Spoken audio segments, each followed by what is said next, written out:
Because if you really had all these differences with your wife and then you voted and then got it done to repeal the 19th Amendment, make it a vote where only you can vote, do you think your wife is going to be happier? If you couldn't agree on specific moral issues with discussions, if you couldn't come to unity on that, how are you going to come to unity with the fact that you, as a husband, voted successfully to take away your wife's right to vote about any of the moral issues that you disagree on? How are you going to overcome that problem? It's way bigger than the problems that you face now. You fools. It's the most foolish thing. It drives me crazy. Should women have the right to vote? Well, it depends on who you ask. Christian nationalists are saying that they should not have the right to vote. Let's talk about it. Here's Doug Wilson on CNN talking about why women should not have the right to vote. See, I can agree with a Christian nationalist about men and women's roles, but they lose me when they say, therefore, women shouldn't vote. Check this out.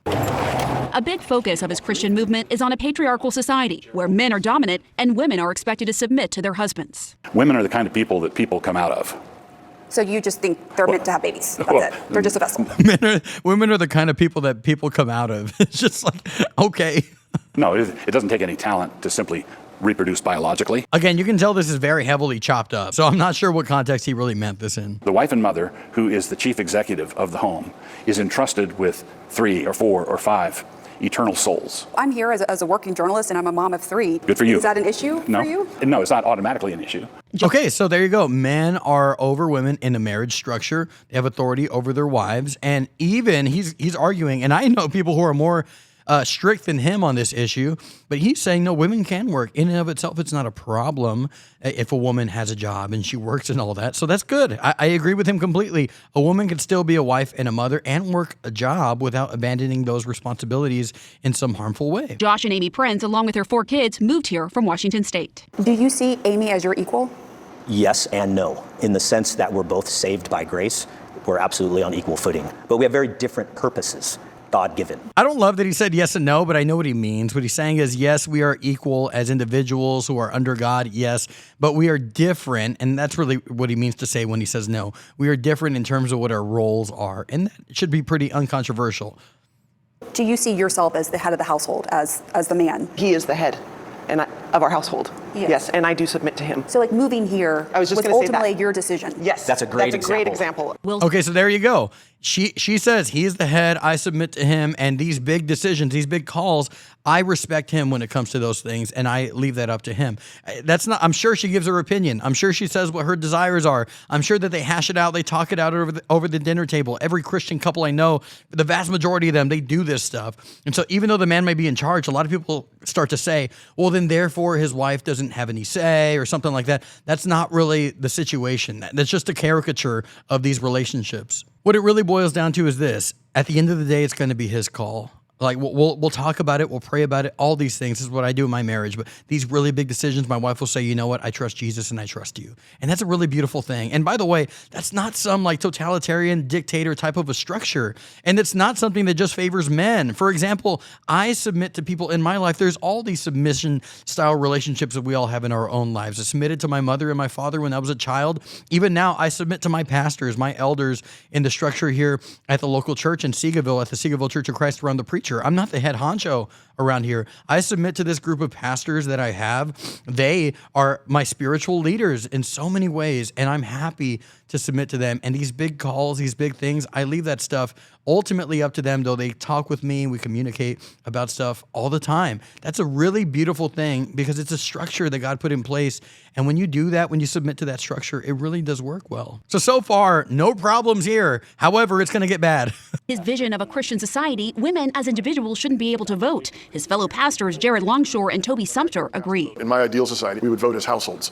And I would ordinarily be the one that would cast the vote, but I would cast the vote having discussed it with my household. But what if your wife doesn't want to vote for the same person as you? Right. Well, then that's a great opportunity for a good discussion. There are some. Okay, then why do you need to take away the women's rights to vote then? Like, his argument is that I want to take away my wife's right to vote as an individual and make it a family vote. And she says, well, like, what happens if you and your wife have a disagreement on an issue that affects who you're going to vote for? And he says, well, it's a great time to have a discussion. Okay, great. Then if you can just talk to your wife about stuff, then why not let her keep the right to vote? Does that make sense? If you have the kind of relationship where you can just talk through things with your wife and then you guys can come to an agreement on them, then why do you need to take away your wife's right to vote? And this is my big problem with Christian nationalists. They will substitute the real prescription, the real means that Jesus chose for change with the government. They will basically take the easy way out, like government laws, instead of doubling, tripling, quadrupling down on the means that Jesus did choose, which is have a strong, healthy, great marriage where you communicate with your wife, or where you're very careful about who you marry, and make sure that you have shared values, make sure that you keep those shared values, all that hard work that is marriage. They don't really talk about that enough, because as Christian nationalists, they just want to cut out the middleman in that sense and just say, make it from the top down. This is the way that we have to live. And that's a real problem. That's my real issue with them wanting to take away a woman's right to vote, is that at its base level, it is a substitution for the real means for having a good, healthy marriage. I don't really worry in my marriage about my wife voting completely opposite of me. Why? Well, because from the beginning, we've had the same morals, the same values, the same interests. And whenever we do differ, we have conversations, just like he said, and those conversations go incredibly well. We agree on this stuff. So her having a right to vote doesn't hurt anyone at all in terms of what I believe is moral and right and good for this country. Why can't we promote that kind of marriage instead of just saying, just take away the wife's right to vote? Some who have gone so far as to say that they want the 19th Amendment repealed. I would support that. And I'd support it on the basis that the atomization that comes with our current system is not good for humans. And Wilson. Okay, so look at that. He wants to repeal women's rights to vote, the 19th Amendment here. Why? Well, because it atomizes everyone. It turns everyone into an individual, and really what we are is collections of families. That's what he's saying here. Like, it gave women this idea that they can just vote for their own personal interests, and that's not a good thing, according to him. This is what fascinates me about this, and this is what really boggles my mind about Christian nationalists. If you were to ask Jesus, just pretend for a second, Jesus appeared before you right now, and you said, Jesus, here's my struggle, Lord. My wife doesn't agree with me about these political issues that really matter to me. She doesn't agree with me about some of these moral issues, and I think she's considering voting for the other candidate. Lord Jesus, help me. What do I do? How many of you really think Jesus would say, well, here's what you should do, my child. You should take away your wife's right to vote. You should try to create a Christian nationalist government where it's just family votes and your wife doesn't vote. That's the way that you really fix this problem, my son. How many of us really think Jesus would answer that? That is such a lazy, cheap way of fixing a deep-seated problem. Jesus would not answer it that way, and yet that is something that Christian nationalists yap about all the time. It is a cheap way to fix a real problem, and it doesn't even fix the problem, because guess what? You take away your wife's right to vote, she's still going to believe those things anyway, except now she's going to be even more unhappy. Joel Webbon is another Christian nationalist who says that you should take away women's rights to vote. And here's what Marco, a year and a half ago, had to say about that. I don't want women to vote because I want strong marriages. I want cohesive households. You can have a cohesive household and still have women with the right to vote. You know that?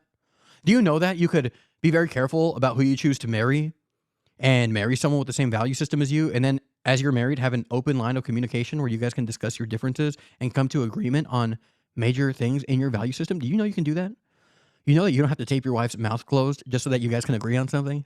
You know that, man? Taking away your wife's right to vote, is that really going to make your marriage better? That is the question I really want to ask here. Because if you really had all these differences with your wife, and then you voted and then got it done to repeal the 19th Amendment, make it a vote where only you can vote for your family, do you think your wife is going to be happier? If you couldn't agree on specific moral issues with discussions, if you couldn't come to unity on that, how are you going to come to unity with the fact that you, as a husband, voted successfully to take away your wife's right to vote about any of the moral issues that you disagree on? How are you going to overcome that problem? It's way bigger than the problems that you face now. You fools. It's the most foolish thing. It drives me crazy. How about you focus on your marriage? How about you focus on your connection, your communication, and your shared values with your wife, and then you won't have to worry about that stuff. And maybe they'll say this, well, it's not about us, the Christians. It's about the people in the world. Well, go preach the gospel more. Go reach out to those people more. Double, triple down on those efforts the way that Jesus actually told you to fix this,